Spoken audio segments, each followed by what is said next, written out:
The Road Not Taken by Robert Frost. Two roads diverged in a yellow wood, and sorry I could not travel both and be one traveller, long I stood, and looked down one as far as I could, to where it bent in the undergrowth. Then took the other as just as fair, and having perhaps the better claim, because it was grassy and wanted wear, though as for the passing there, had worn them really about the same.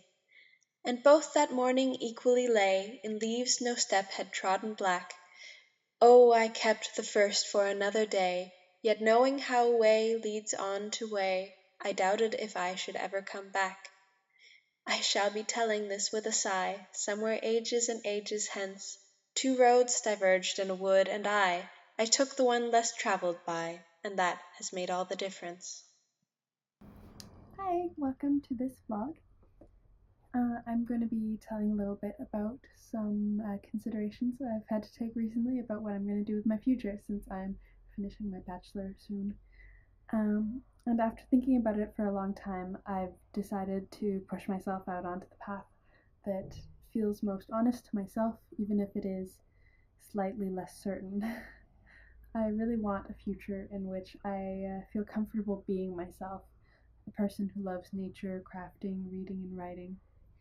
I don't know how I'll find this future, but I have to try, and I feel very fortunate even to have that option. My first step will be taking some time for myself after I finish my bachelor, at least a year off, and then maybe I'll start my candidate if that's what I feel like doing at that point, but you never know what will happen in that time. So in that time, I plan on self-educating, which basically means I'll be trying to learn about subjects that I find interesting, such as biology and history and philosophy.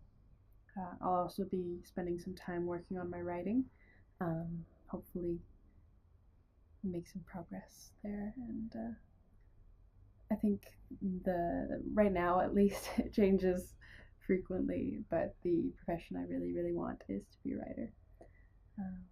And I know they say that you're not supposed to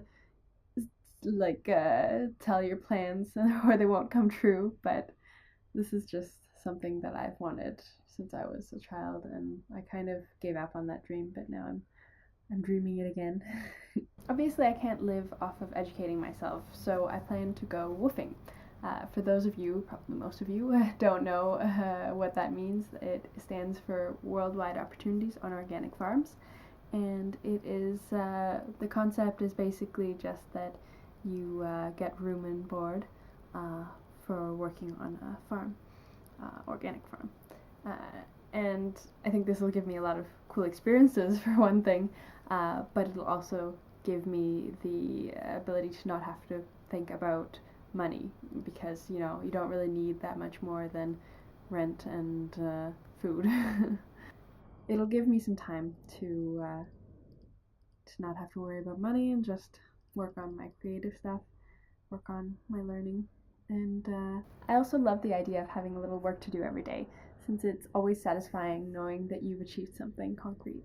In terms of what I'm going to be doing in my year off, I kind of worry that it's not enough, like that I'll be wasting my time. But in reality, if I spend that time, becoming better at the things that I think really matter, then it'll have been worth it. And hopefully I achieve something with this time I spend on that. Anyways, thanks for listening.